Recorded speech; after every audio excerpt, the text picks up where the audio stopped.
I want to spend a little time today talking about what do we mean and what do we not mean when we say that God is in control. I think it's a phrase we like to use for comfort, and that's great. But sometimes I think it's really helpful and maybe more so really important that we take these phrases that we say all the time and go, okay, but what do we actually mean by that? What does it actually mean that God is in control? The first thing I think that we need to know in order to answer this question is that Scripture is far more interested in revealing truth than resolving tension. Scripture is far more interested in revealing truth than in resolving tension. And here's why this matters in this case. When we're talking about what it means that God is in control, there have been 2,000 years of smart people debating this and writing books about it and having theological arguments about it. People breaking into camps, whole denominations breaking up over how we answer this question. I do not want to pretend that we will be able to cover all of that or we will even be able to clarify anything, let alone everything today. And the reason that people have had these debates for 2,000 years in the church, and truthfully, for well before that, the Jewish people were having these debates too, about what it means when we say God is in control, is because we also recognize that we are people who seem to at least have choices. We have the ability to choose stuff. We have the ability to hurt other people, be hurt by other people. Is God doing all of that? How much exactly is God in control of? And so there's been all of these debates about God's control versus our choice. God's sovereignty over our free will, and we'll talk about those terms in a minute. If you would like to get a taste of what we mean when Scripture talks about both a lot, because Scripture talks about both a lot. It's why these debates have been able to continue, because people can find verses that back up their side of it. On your way out, there's a little stand by the little black box that takes our financial offerings and connection cards.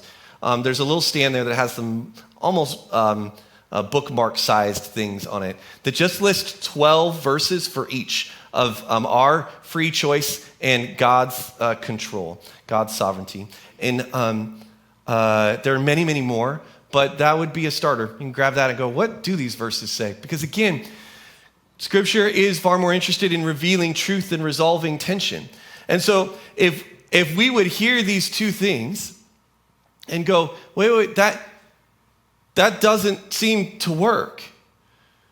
Like, Scripture says that God is powerful and in control and king of the universe. He's all-knowing. He's ever-present. But Scripture also says that we as human beings have these choices to make that we're responsible for and accountable to. That human beings do choose evil things under the watchful gaze of a good God. And we would go, I don't understand. And if I could personify Scripture for just a second, I think Scripture would sort of shrug at us and go, I'm just telling you what's true. That both of these things are true. And if you're somebody for whom a contradiction like that these two things don't seem to line up, that a contradiction like that is a problem. Like, two things cannot be true at the same time that seem to clash with each other, then obviously that's going to be a problem, right?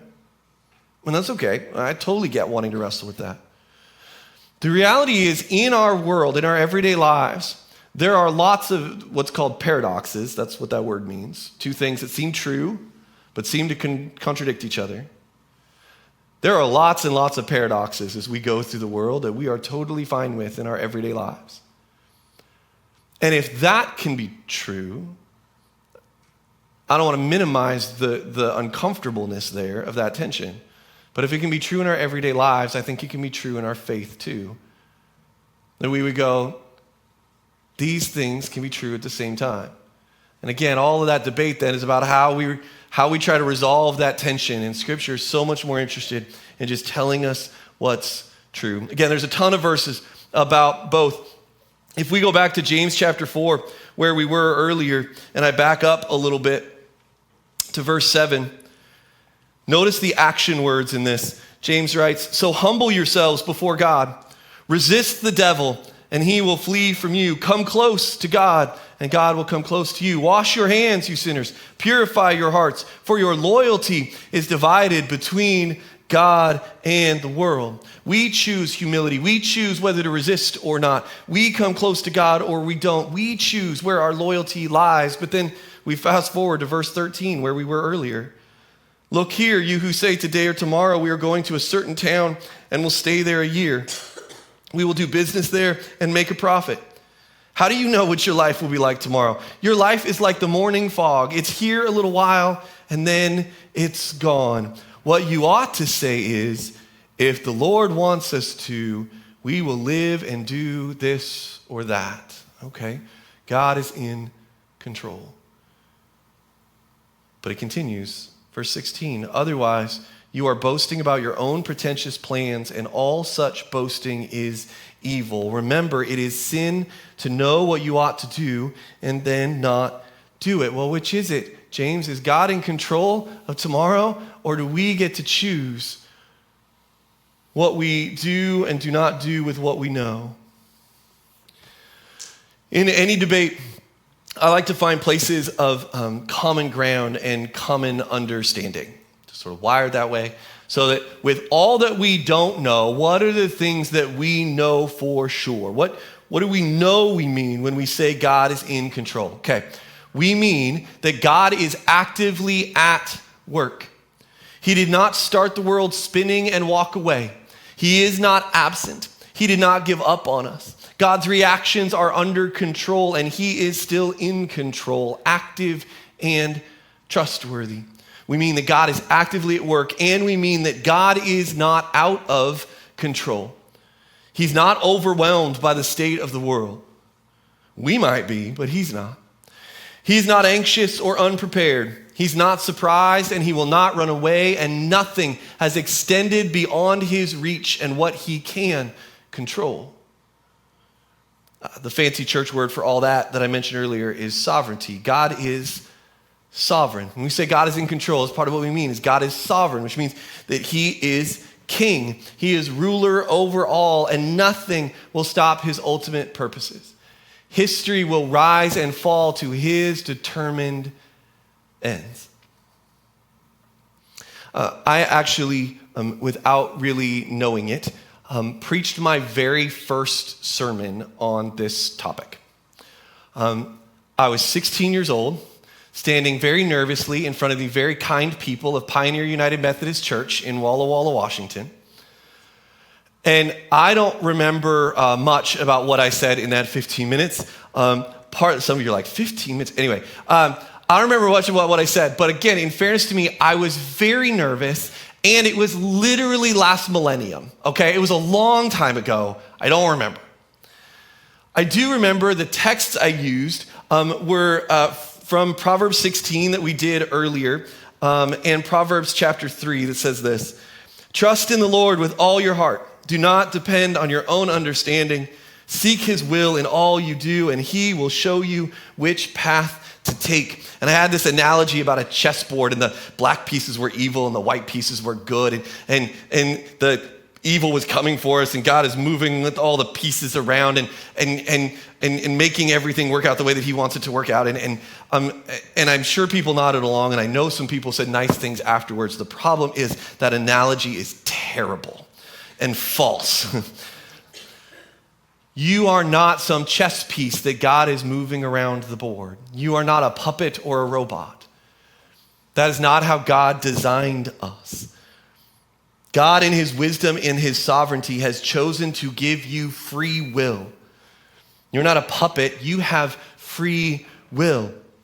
God has given you the ability to choose because he's given you the ability to love, and love is only possible if we can choose it or not choose it.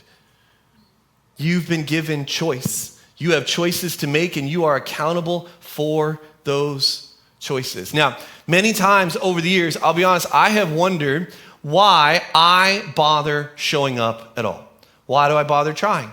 And it's because people, I think, in trying to actually say encouraging and helpful things, have talked a bunch to me about how if I show up and I get in God's way, bad things happen. But if I just get out of the way, God will do it, and then good things happen. Particularly when it comes to what I'm doing right now. A lot about like, okay, you have to get yourself out of the way, and then God does good things. If I'm too in the way, bad stuff happens. And I go, I have a solution for this. I just not show up, and then I'm out of the way. I get why, believe me, I do not want to get in the way of anything that God is doing here this morning or any other moment that we're together. And if I'm doing that, I'm doing it wrong, and I get that. So don't worry about that part. My concern is that we can think, okay, I'm bringing the bad, God brings the good, but that is also not how God designed you.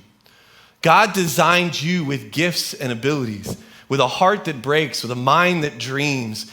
God designed you to have your own choice. And he has loved us, and he has made us capable of love, and he has actually entrusted us, his people, with a mission. We aren't helpless. You are not helpless. You are entrusted with kingdom work. The God of the universe, the God who is love, who is all-knowing and all-powerful, has decided to entrust us, his people, with fulfilling his mission. His mission that the world would know just how loved they are, that they would know that they could be saved from the consequences of sin, and that they would live forever with him. We're entrusted with taking that mission to the world.